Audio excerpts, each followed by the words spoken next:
Hello, everyone. Thank you for joining us for this webinar on HCC coding, capturing and reporting risk in your patient population, the key to success under value-based arrangements. My name is Cassidy Avila. I'm the program coordinator for the Texas A&M Health Rural Engagement Program. And before we begin, I have just a couple of housekeeping notes for you. We are recording the webinar and we will make a copy of it available as well as a copy of the slides. And we'll send that out through a follow-up email from the Rural Engagement Program within about 24 to 48 hours after the presentation. If you would like to drop questions into the chat box, we will have time for Q&A at the end, and I will comb through those and pose any questions that are left there to the speaker. You also have the option to unmute or type those questions into the chat when the presentation is finalized and during that time.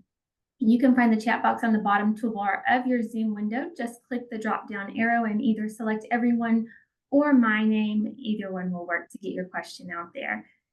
It is now my pleasure to introduce our speaker, Corinne Leslie, Senior Manager with PYA. Corinne serves as a Senior Manager on the firm's Revenue and Compliance Advisory Services team. She's a subject matter expert in ICD-10, CMPCS, CPT-4, inpatient, hospital, outpatient, physician evaluation and management coding, and clinical documentation improvement. Her inpatient experience ranges from inpatient acute medical and surgical to rehabilitation to behavioral health. Corinne's outpatient experience spans outpatient surgical, ancillary services, drug administration, ED, observation, behavioral health, and E&M.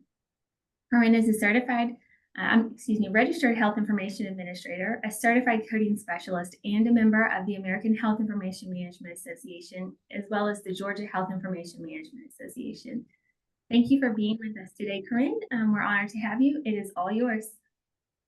Thank you, Cassidy, and good afternoon or good morning to those, depending on where you are located. As Cassidy stated, my name is Corinne Leslie, and I am a Senior Manager here at PYA. Our goal today is to just discuss hierarchical condition category coding, or HCCs, as I will refer to it throughout this presentation. And so I will go ahead and get started. So my goal during this presentation is just to provide a brief overview of Medicare Advantage or risk-based reporting, what it is, how reimbursement is determined as compared to fee-for-service, because I think it's important to understand the difference and how services are reported and how reimbursement occurs under those two different plans. I'll touch on how HCCs have changed for 2024 and the future. The meat of the presentation and what I think everyone is here to learn more about is covering coding and documentation for HCCs. And lastly, I'll cover some recent government activity that has happened in the last year and what compliance should be focused on for your organization in relation to HCCs and coding and documentation. Again, I won't do a reintroduction of myself, but as Cassie had explained, I just have a focus on revenue integrity and the impact that it has to organization. My expertise is a range of coding and documentation, all patient types, settings, reimbursement methodologies, and HCC has a special place for me because I understand how that reimbursement occurs, the importance of the coding and documentation, and the importance of making sure that as an organization that is being reimbursed under HCCs, how to get that right.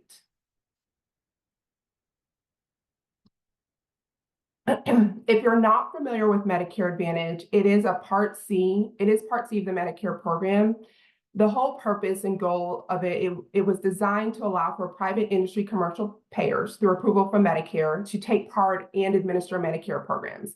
MA plans as a whole, they provide Part A and Part B coverage for the various plans, either through an HMO or through a PPO or other various types of plans. And so their goal is to be able to provide services to a certain patient population outside of the traditional fee-for-service Medicare plan that we're all familiar with.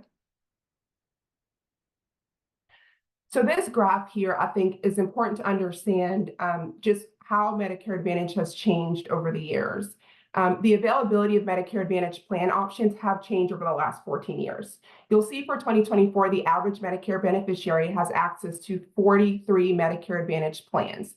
which is the same amount as 2023, but it's more than double the amount from the period of time that was reviewed going back to 2010. These numbers do include certain types of plans that are considered under Medicare Advantage, so they're only covering the HMO and PPO plans. As of right now, as of 2024, there are over 3,900 Medicare Advantage plans available nationwide for individual enrollment, and which is slightly down from 2023. But if you look at the graph and the number of Medicare Advantage plans that were available to beneficiaries, it is the second largest year where Medicare Advantage plans are available. In addition to that, as I had stated earlier, their Medicare Advantage plans do have HMOs and they do have PPOs. HMOs take up for about 50% of the plans that are offered to beneficiaries. Some interesting facts about Medicare Advantage plans is that though there are over 3,900 plans available for people to select from, on average, there is a slight decline in the number of Medicare Advantage plans for certain states and certain counties. The states that have the most decline are actually Alabama, Illinois, and Texas, Texas currently has 16 fewer plans this year than they did the previous year. And then the beneficiaries on average have about 49 plans available to them to select for 2024, which is a little bit lower than 2023. Which had 51 plans available. The interesting thing is depending on where a beneficiary is located, whether they are in a metropolitan area versus, a smaller city or a more rural area, the percentage or average number of Medicare Advantage plans that are available to that beneficiary drastically changes.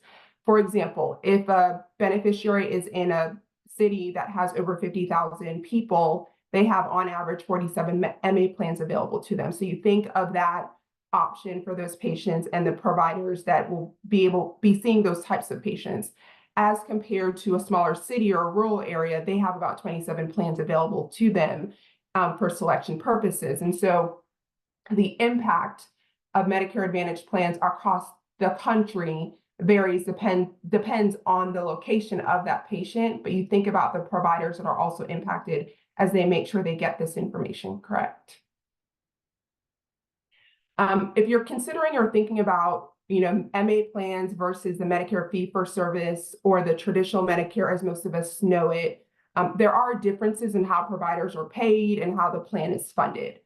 First, let's talk about how providers are paid. Under the fee-for-service plan, the CMS is based on procedures that are performed. So there's CPT codes and HCC codes that are utilized to reimburse providers, while providers in the MA plan are paid either based on the procedures or based on the risk-adjusted capitated model that they have. And that depends on the contract that provider has with that specific MA plan. Additionally, under the MA program, CMS makes, advanced payments to the MA plans for their specific beneficiaries. And there's some requirements under that as to how the payments are made, how they anticipate the cost, what is taken into account for anticipating the cost, and understanding that the cost for that Medicare beneficiary under that MA plan cannot be significantly or drastically different than what it would have been under the Medicare fee-for-service plan. In order to really understand the Medicare Advantage plans, you have to understand the principal components of the Medicare Advantage plan. So in order for the Medicare Advantage plans to determine payment for each of the beneficiaries that are within their program and part of their HMO or PPO plan, there are two principal components they are using. Those two principal components are the base rate and the risk score. CMS calculates that risk adjustment payment to that Medicare plan based on these two components. The first one is the base rate. The base rate that CMS sets is essentially determined by bid amounts from that MA plan. The risk score is what's impacted by the provider documentation, by the ICD-10 codes that are submitted, and by that overall beneficiary's health status and other components. That beneficiary's health status is used for the purpose of calculating the overall risk score. CMS takes the diagnoses that are submitted to that beneficiary from acceptable provider types, such as physicians and hospitals, They collect the diagnoses that are submitted on those claims based on the information that provider submits on the claims from their medical record documentation to determine reimbursement. CMS has a whole methodology for determining the risk score. They map their diagnosis codes to specific HCCs or hierarchical condition categories based on clinical characteristics of those diagnoses and the severity and the cost implications to those conditions.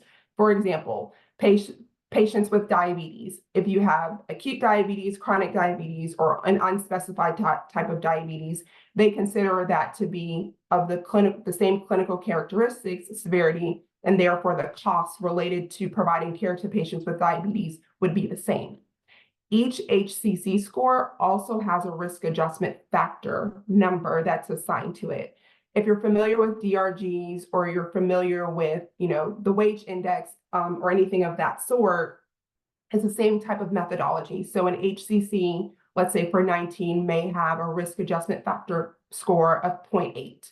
And so that in itself provides a risk score for each patient or each beneficiary that's part of that plan.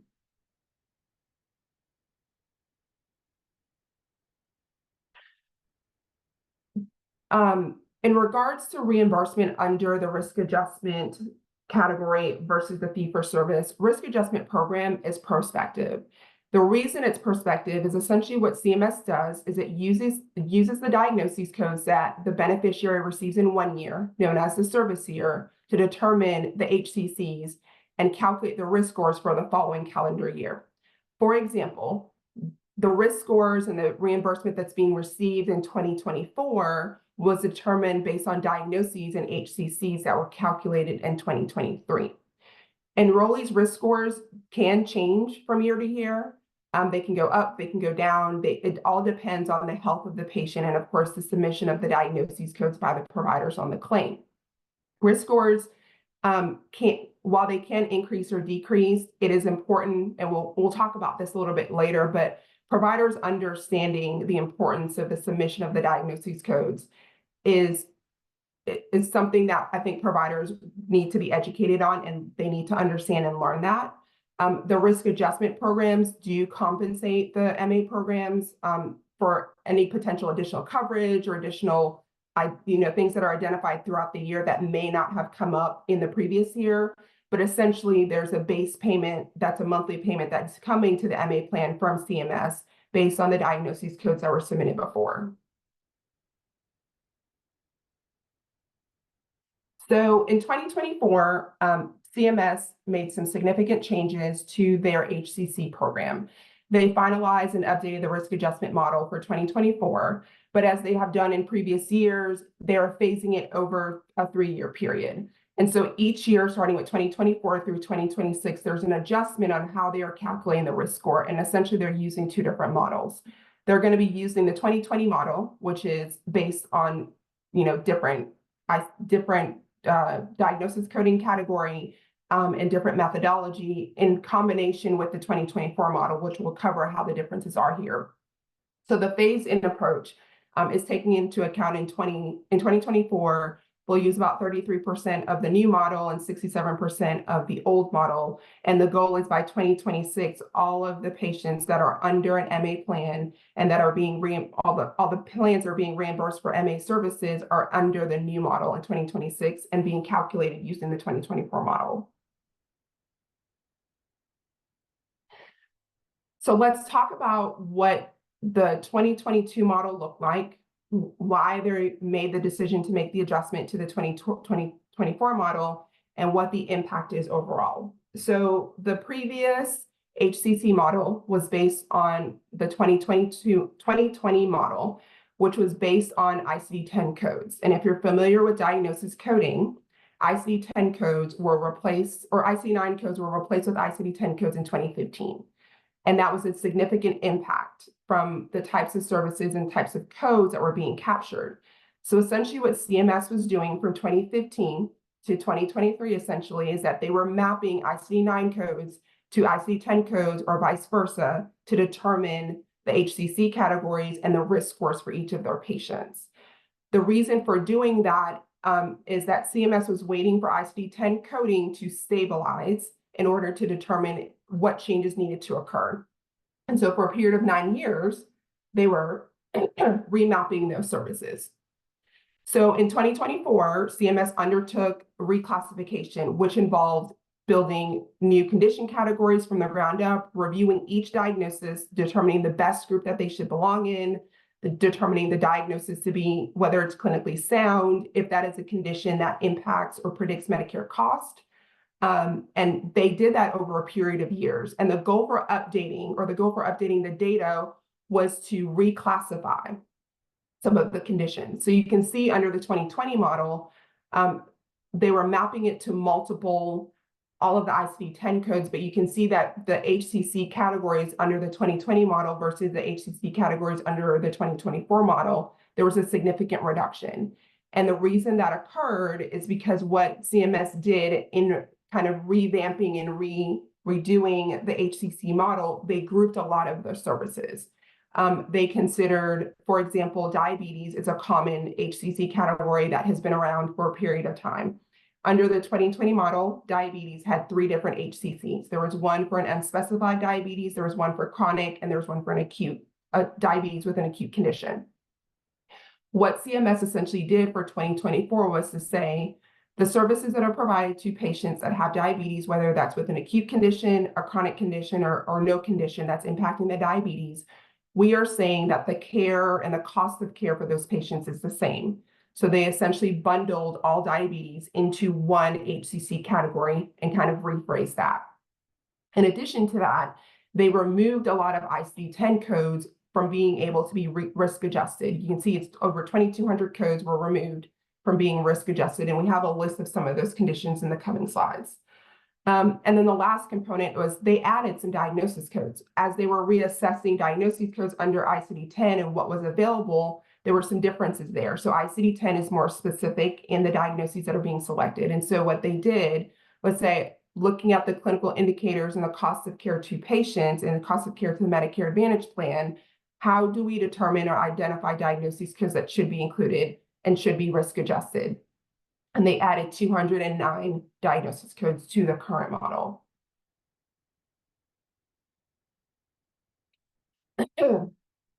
As part of the process for the ICD-10 transition under this 2024 model, as I stated before, CMS essentially decided that we're going to remove 2,200 codes. We're going to add 268 new diagnosis codes that map to an HCC. We're increasing the number of HCCs we currently have from 86 to 115. And then we're doing that all because of the greater specificity that ICD-10 offers.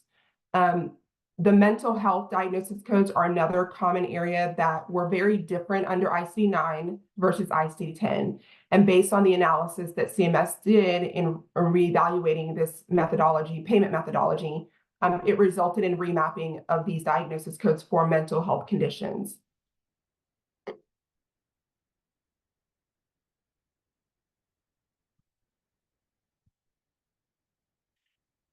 As part of the revision, you can see some of the conditions that were removed. They have acute kidney disease, they have PVD, they have amputation of the patient's toe. And you probably have heard the story of, HCCs, because every year a patient starts over. The example that's commonly given is if a patient had a toe amputation or they had a leg amputation that occurred in 2023, once 2024 appears and starts, you assume that all of those limbs have grown back.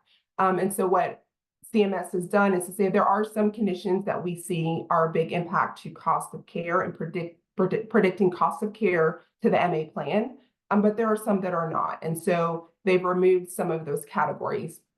They've essentially indicated that this occurs because the clinical indicators have become more broad. And so there's no need for significant interpretation of the condition. Providers have gotten better at identifying certain conditions and diagnoses and documenting them. And so they've indicated that the clinical significance for these certain conditions do not impact the patient care or treatment or management that is required under the ICD-10 coding guidelines.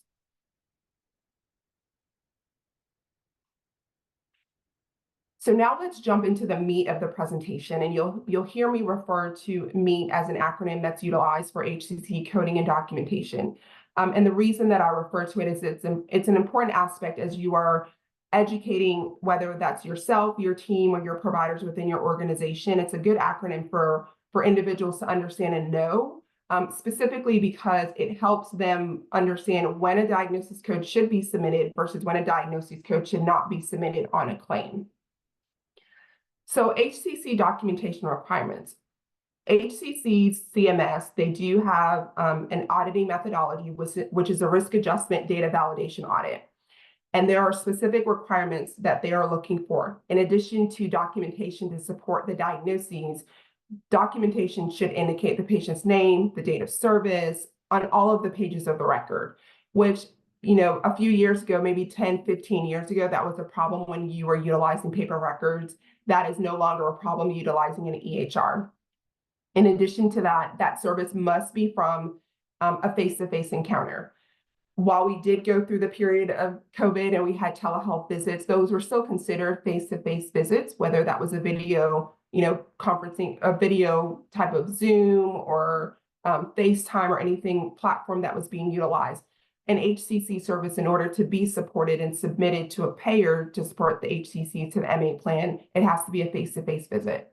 And of course, there's got to be documentation within the medical record of the provider that is clear, concise, consistent, and complete. We don't necessarily have the issue of legibility because of EHRs, but it used to be an issue 10 or 15 years ago. And then, of course, each documentation that is submitted for HCC purposes has to have a signature from a provider and their credential and the date that it was authenticated. This is not only an HCC requirement, it is an overall CMS signature requirement, but it's one of the factors as the plans were auditing, or were being audited under the OIG work plan in the past year that was being considered and reviewed. So there are all sorts of documentation that can be utilized for HCC purposes. It is not solely an inpatient encounter. It's not solely a provider, practice note. There's tons of documentation that can be utilized because there are a lot of face-to-face visits that occur for patients. So that documentation can come from an inpatient visit at a hospital or critical access hospital, a rural health clinic, an FQHC, an outpatient hospital setting, a provider practice. So the documentation for HCCs can come from multiple sources. But you'll note that there are certain services that are excluded, while some may be face-to-face visits. CMS has indicated that those types of patients, the service that's being provided, the setting of the service does not support HCCs. So skilled nursing facilities, radiology services, and ASC services are not reported to Medicare Advantage plans, and therefore their diagnosis codes are not reported for HCC purposes in capturing.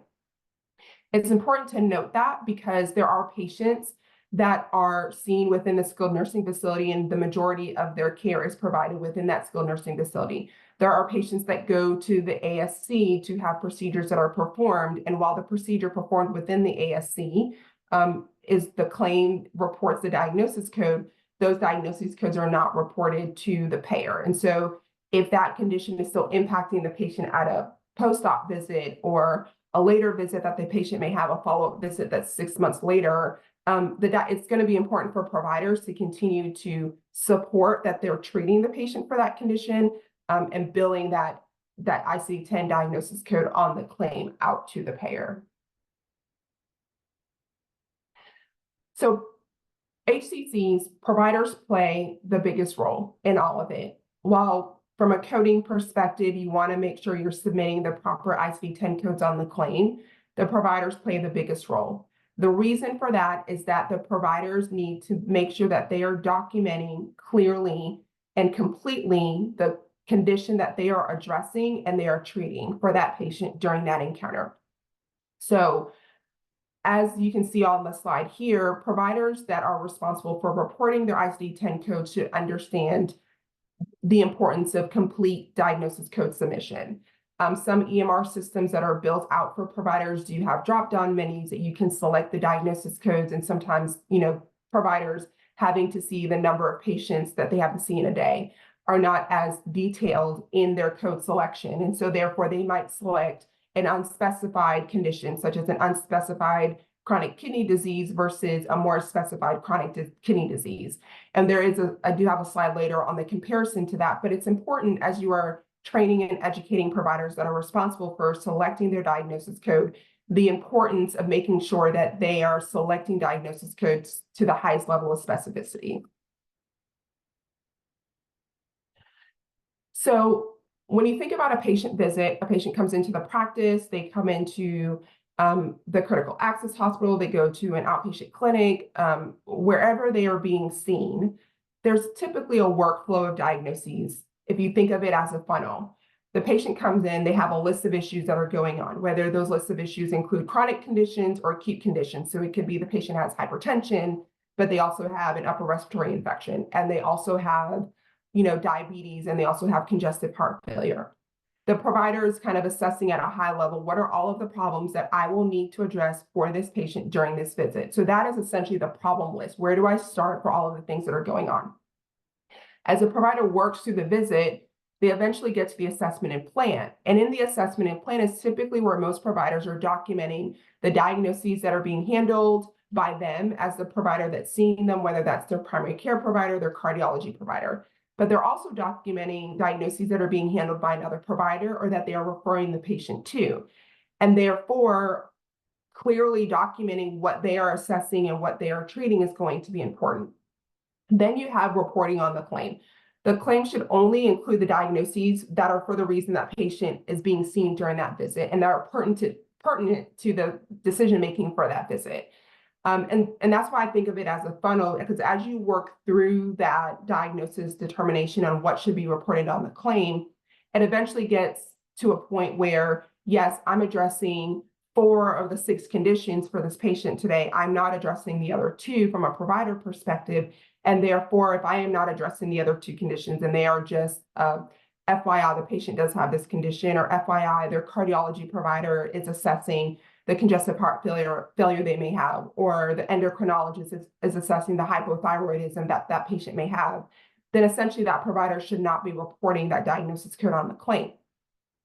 Then eventually you get to selection of the E&M service, which depending on the MA plan that a provider is utilizing, then that E&M service will determine what diagnoses are being assessed and leveling that E&M service. And so I did mention E&M services because if you're not familiar with the guidance that has changed over the last 3 years or so, the E&M guidelines changed. And one of the major things that they did in that change is providing a definition to providers on problems that are being addressed. And the way that this ties back to HCCs is important. And it's actually critical because the providers are learning and being educated on leveling an E&M service. What problems are you addressing? What problems are you referring the patient to another provider? What problems are impacting the level of E&M service that you are billing? HCCs kind of take a similar approach into how they define a diagnosis code that should be reported on the claim, a diagnosis code that would support an HCC.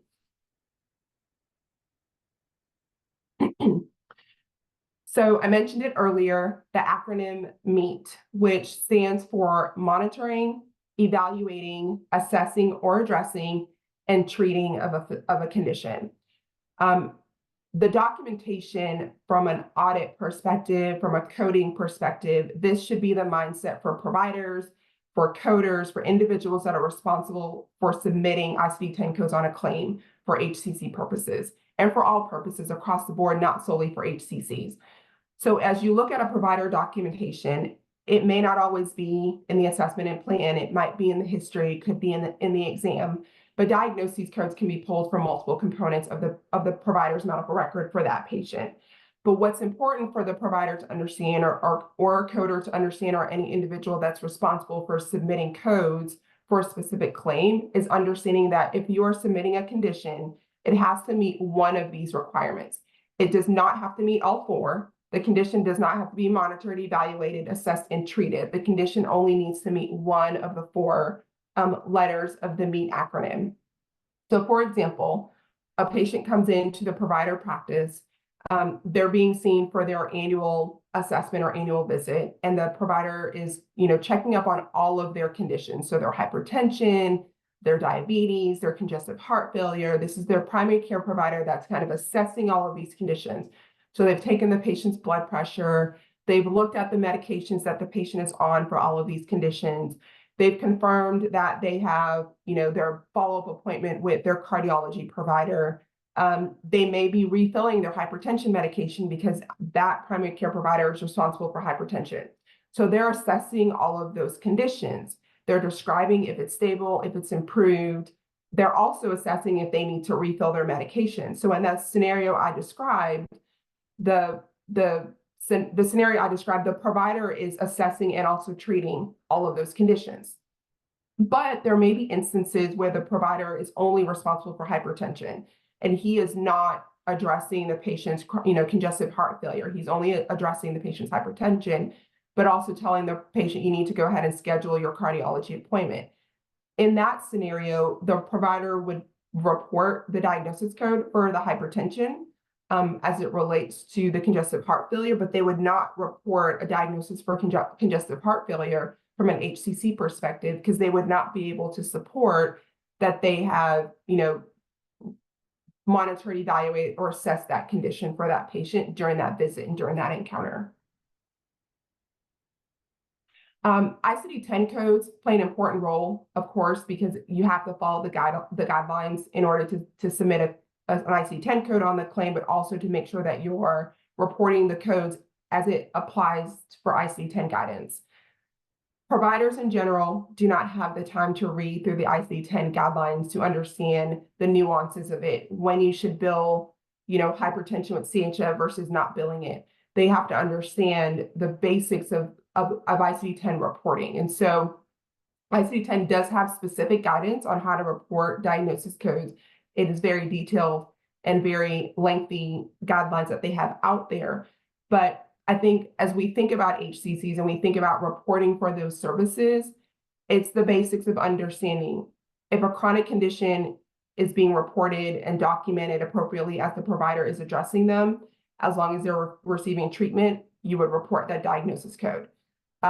If the patient, let's say, has a malignancy that is being addressed or treated by that provider, you would continue to report the malignancy code as long as that provider is treating the patient for that malignancy.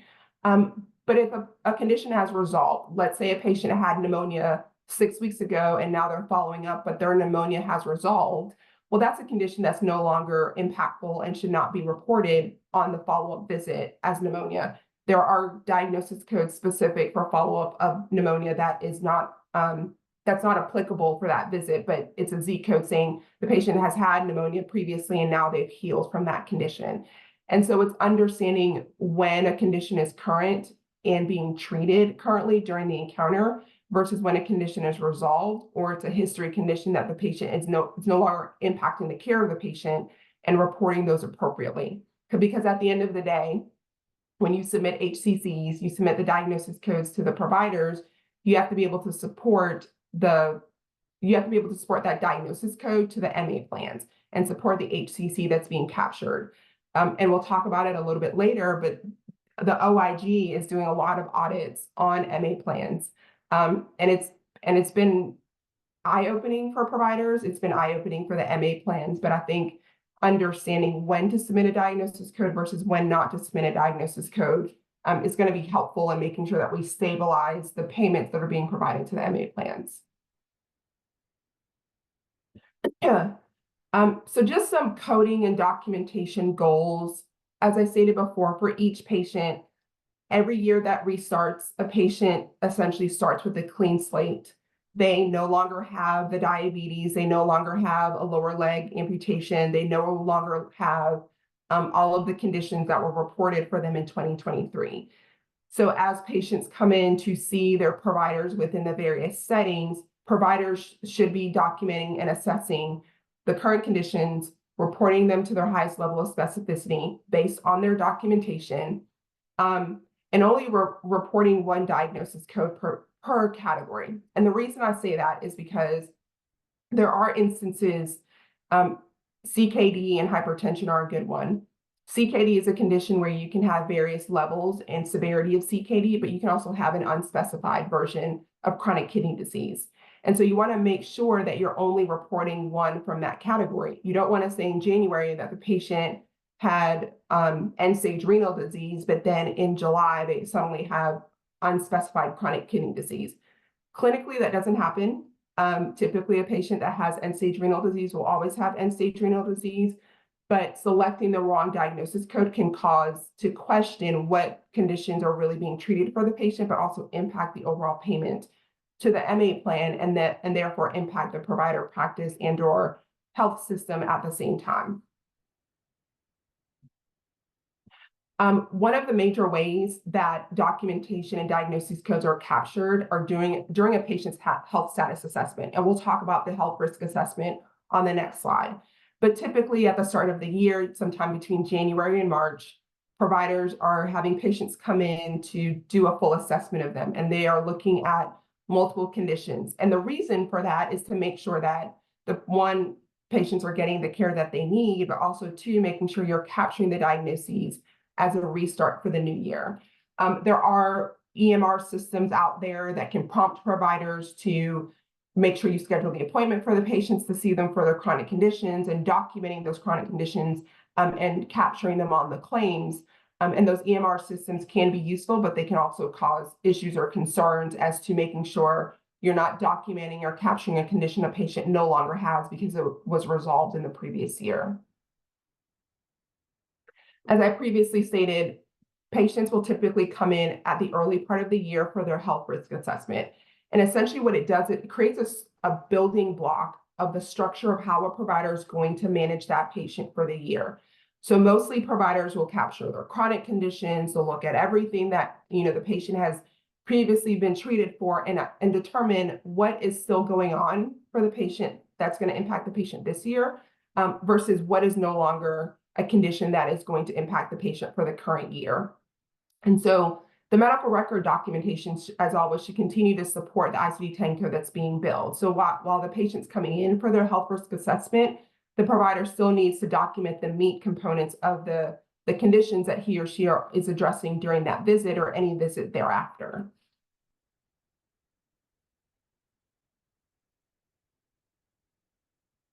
And so this is just an understanding for the health risk assessment and why it should be completed and the guidance and the support behind that based on the ACA or the Affordable Care Act.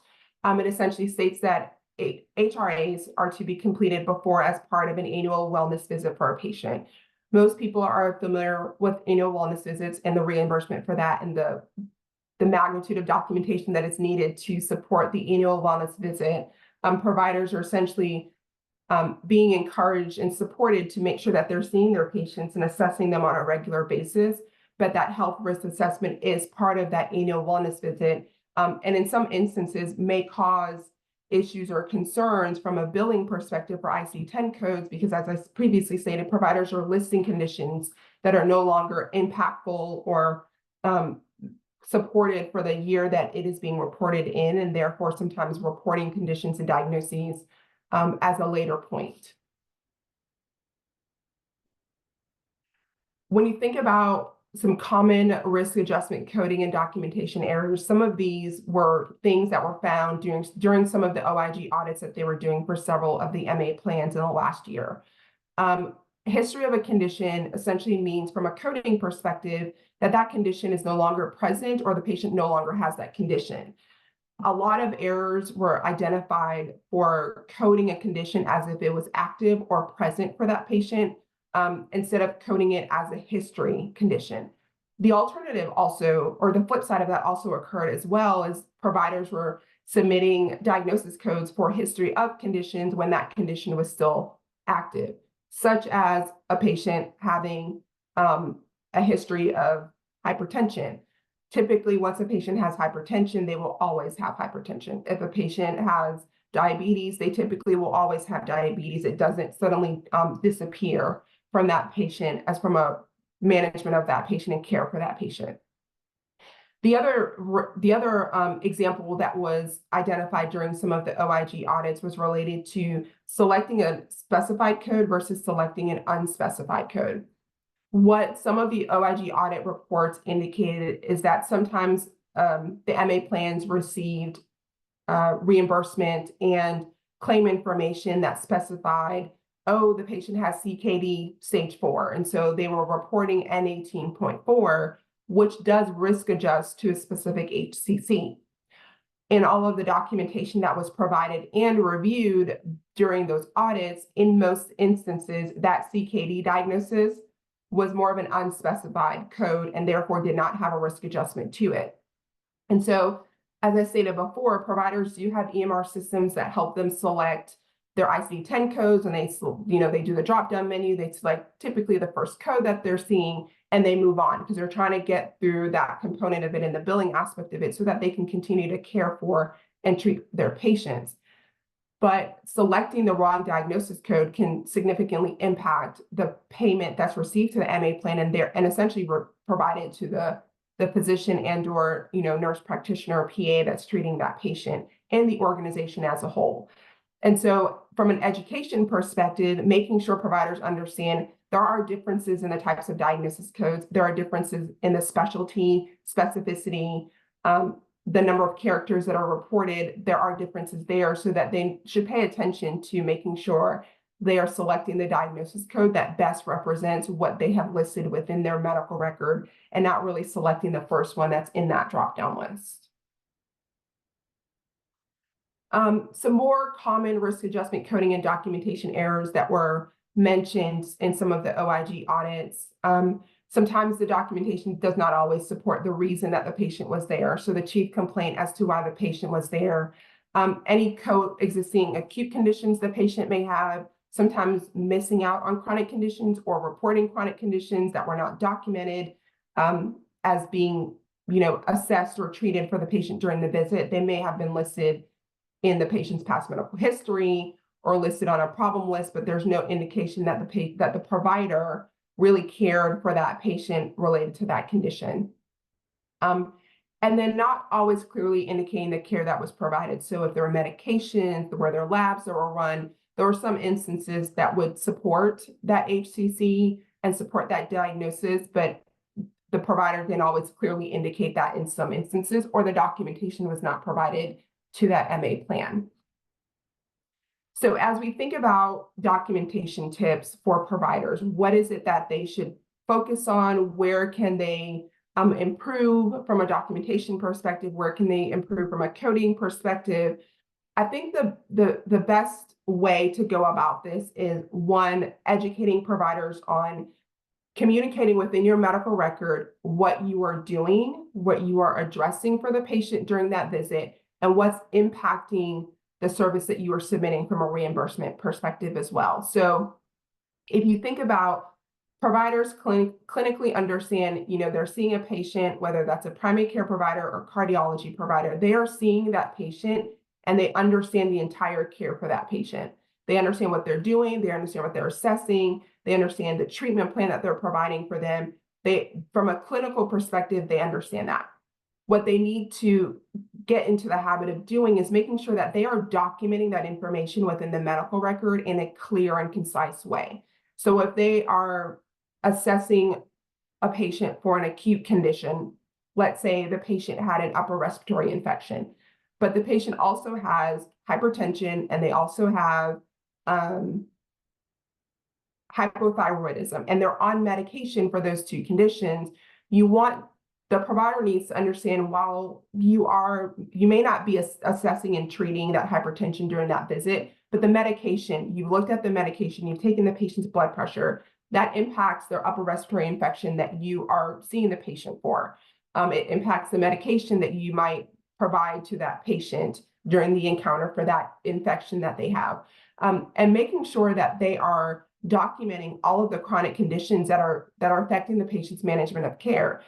In some instances, as I stated, providers understand all of the chronic conditions the patient has, all of the medications that patient is on impacts the overall care, but they don't always clearly document that within the medical record. They are focused on that primary condition that the patient came in for, they're focused on just that one condition and typically only report that one diagnosis code on the claim. But they need to understand that everything that they are considering in their treatment for the patient could impact HCCs, but it can also impact the diagnosis codes that are being reported on that claim.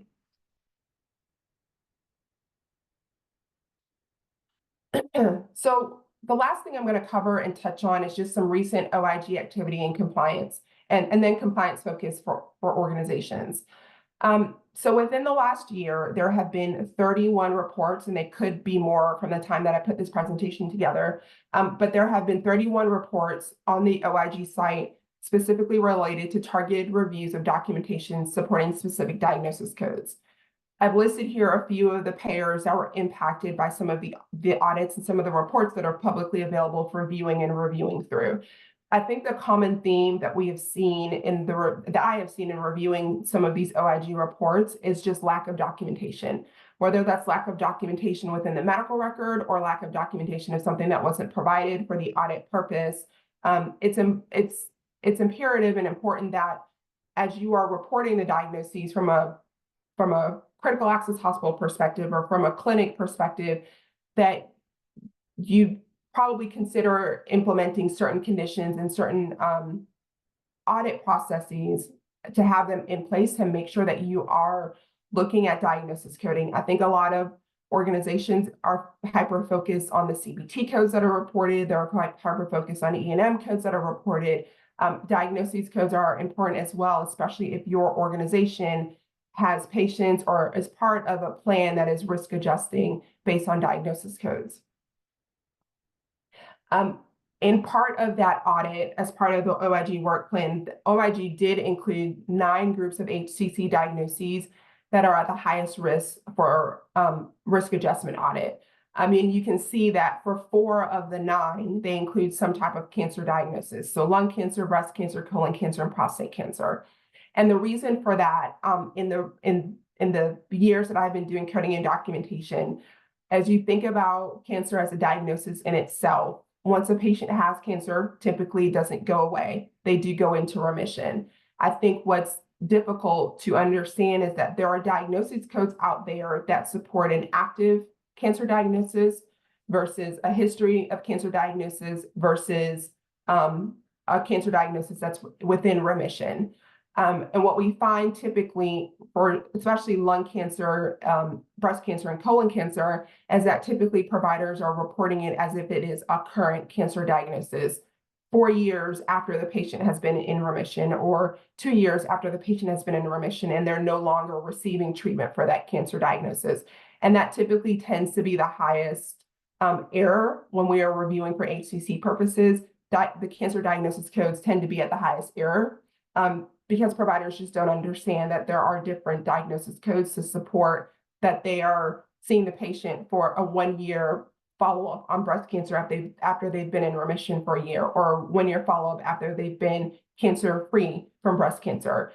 There are certain diagnosis codes that are specific for that. The other one that's a pretty common diagnosis code or HCC category that's miscoded is acute stroke. And again, for that one, it's a patient typically, if they have an acute stroke that's happening within the inpatient hospital setting, the patient is hopefully not having a stroke within the clinic or office visit. And we find that typically when a patient has been seen within the hospital setting and then they go follow up with their provider a week or 2 after their discharge from the hospital, providers are billing out the acute stroke code, which is not accurate or appropriate because there is another code for a history of a stroke for a patient.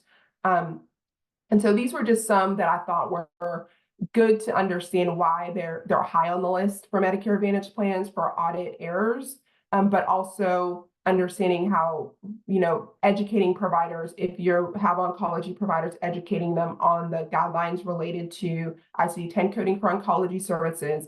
If you have cardiology providers or primary care providers that are seeing patients, educating them on the proper diagnosis codes for a patient that is post a stroke or post a heart attack.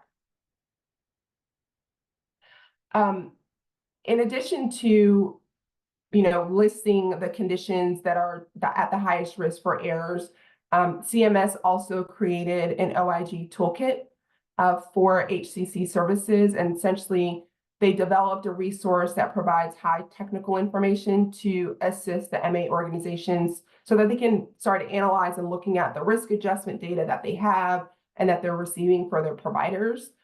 It also helps them identify where the focus areas need to be, what conditions you need to look at, what diagnoses are tend to be at a higher risk for being miscoded, and then what actions that are appropriate to take. And while the toolkit was built for MA plans, I think that some provider organizations can get some valuable information from that toolkit as far as determining, what audits need to be incorporated into your organization for reviewing for ICD-10 coding and for HCC purposes, and then where provider education needs to occur.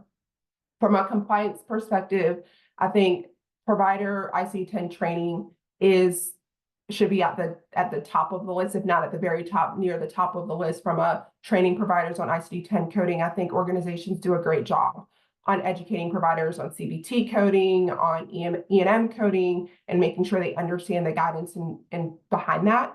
And I think ICD-10 coding, unless you're being reimbursed and paid based on ICD-10 codes, tends to fall to the wayside. And so incorporating some ICD-10 training, depending on your specialty, would be good from a compliance perspective.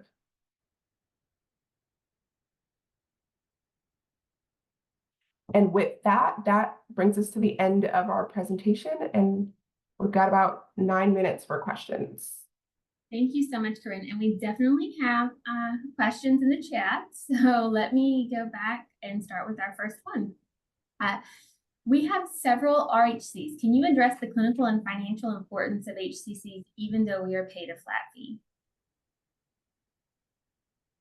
So while you're paid a flat fee for RHCs and some FQHCs as well, I think the importance for HCCs is knowing that the claims that are submitted by your organization can be requested from the MA plan. So while you're not getting reimbursed directly, and that doesn't impact you from a financial perspective, the documentation can be requested because RHCs, the clinics they're submitting diagnosis codes on the claim to the payer. At the end of the day, the payer can come back and ask for that documentation. Next question asks, what about critical access hospitals and RHCs? Does the MA plan not follow the cost report? That is a really good question, and I don't have the answer to that, but I do have a reimbursement person at PYA that I can go back to her and ask for clarification on that. So Diane, we follow up on your question and get back to you. Yep. Next question says, can you explain how this will affect telemedicine, as we have seen an increase in these services since the PHE? Sure. Since telemedicine is still considered a face-to-face visit, it doesn't necessarily impact it to that extent. It would be the same kind of approach as to a patient being seen within the clinic or being seen within that physician practice or being seen at the outpatient clinic, whatever that may be. There's not a difference because it's still considered a face-to-face visit. And there was, and I'd have to find it, but there was guidance that came out during the PHE that indicated that HCCs, telehealth visits would still be able to support HCCs as long as certain criteria was being met. Okay, and I think you might have just answered this, but I'm going to go ahead and present the next question. During the PHE, could providers submit codes that were not from face-to-face visits for HCC documentation purposes? I know there was a period of time because if it was clearly documented that you attempted a telehealth visit and the patient didn't have video capabilities or you didn't have that the ability to see the patient, I'd have to go find the guidance, but I'm fairly confident in the early part of the PHE. I know things shifted and changed a lot, but in the early part of the PHE, you were able to use telehealth visits that didn't have like a face-to-face component, because CMS and the MA plans considered that telehealth as a face-to-face visit, even though you couldn't see the patient directly. And next question in the chat states, just for clarity, you are saying if the providers refer a patient to a specialist, then we can use that for HCC, but documenting that we are reminding the patient that they need to follow up for a chronic condition is not? That is correct. So a referral to another provider to say, I'm a primary care provider. I can't address your GI condition. I'm going to refer you to Dr. Smith at GI gastroenterology of Georgia or something. That can count from an HCC perspective, but if a patient already has a GI provider and you are just reminding them to schedule the appointment with their GI provider, that would not support from an HCC perspective. And that concludes the questions we have in chat, but there were two that came in during registration, so I'm going to present those quickly. Sure. It simply states, how do you not upcode in this process? That's a good question, because I think that's been the biggest problem for the MA plans. The way that you don't upcode is you're only coding to the highest level of specificity based on the provider's documentation. So you would not select a more specified code for, I'm going to use CHF because there's multiple components to it. So you wouldn't select systolic CHF if the provider just documented unspecified CHF. They didn't say anything else. They just said the patient has CHF. You wouldn't select a more specified code, which would be upcoding in a sense. You can only code what's in the documentation. So that's a way to not upcode. The other way is, I know some EMR systems, once you select a condition, it populates a code to go with it. I think that causes some problems for some organizations, but that's another way to make sure that you're not upcoding, that the providers are only selecting the code that for the service that they are providing and the condition that they are addressing. Excellent, thank you. And final question that I see says, continue to have Medicare Advantage quality vendor like ACO push our providers to add all HCC's S codes to visits when encounter is for a specific issue and not a wellness visit. They want us to add codes that weren't part of the decision making. Any advice? I would only add codes that are relevant to the visit that you're the provider seeing the patient for. I think what's occurring, probably the concern that you have is what the OIG is kind of finding within their audits, is that there's a lot of codes being submitted that are not supported by the medical record documentation. So only submit what the provider is documenting within that office note. And I don't see any other questions in the chat. So I'm going to just kind of close by saying that the Texas A&M Health Rural Engagement Program can support operational and technical assistance needs to rural providers and healthcare organizations in Texas. And we do work with PYA and to do a lot of that work and provide education. So if you have needs around HCC risk coding, please inquire. We have a link here that I'm going to drop in the chat, and you can use this to request support.